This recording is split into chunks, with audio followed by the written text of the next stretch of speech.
আসসালামু আলাইকুম। হ্যালো বন্ধুরা, আমি আবার এসে গেছি তোমাদের জন্য। আজকে আমরা বানাবো দুই। কী বানাবো? দুই। দুইয়ের মাধ্যমে বানাবো দুটি র্যাবিট।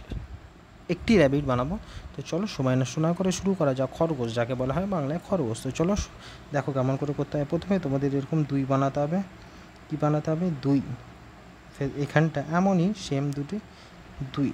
কী বানালাম? দুই।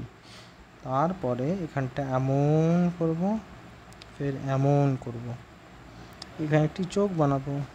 বুঝতে পারছো তো তোমরা বন্ধুরা? অসুবিধা হলে আমাকে কমেন্টে জানিও। তারপরে এই হলো। তারপরে এটা এখানে পা বানাবো। এই এই এখানে এরকম দাগ দেব।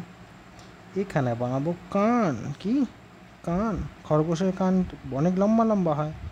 কে কে দেখেছে বন্ধুরা? তোমরা দেখেছো? হ্যাঁ, এই দেখো। তারপরে বানাবো একটি লেজ। দেখো কত সহজ সরল উপায়ে আমরা আজকে একটি খরগোশ বানালাম। ভিডিওটা ভালো লেগে থাকে লাইক শেয়ার সাবস্ক্রাইব করবে। আজকের মতো এতটাই। এরপরে আমরা এখানে দেবো একটা গাজর। কী দেবো? গাজর। কেন? খরগোশ গাজর খায়, তাই এটা গাজর বানিয়ে দিলাম। সো আজকের মতো এতটাই। কিন্তু কী করে বানালাম বুঝতে পারলে? দেখো, প্রথমে লিখলাম দুই, ফের লিখলাম দুই। এই দুইটা হচ্ছে এইটা, এই দুইটা হচ্ছে এইটা। তারপর এটা বানালাম, কান বানালাম, শরীর বানালাম। That's it. আজকের মতো এতটাই। ভিডিওটা ভালো লেগে থাকে লাইক শেয়ার সাবস্ক্রাইব করবে। সো টাটা, বাই বাই বন্ধুরা, ভালো থেকো।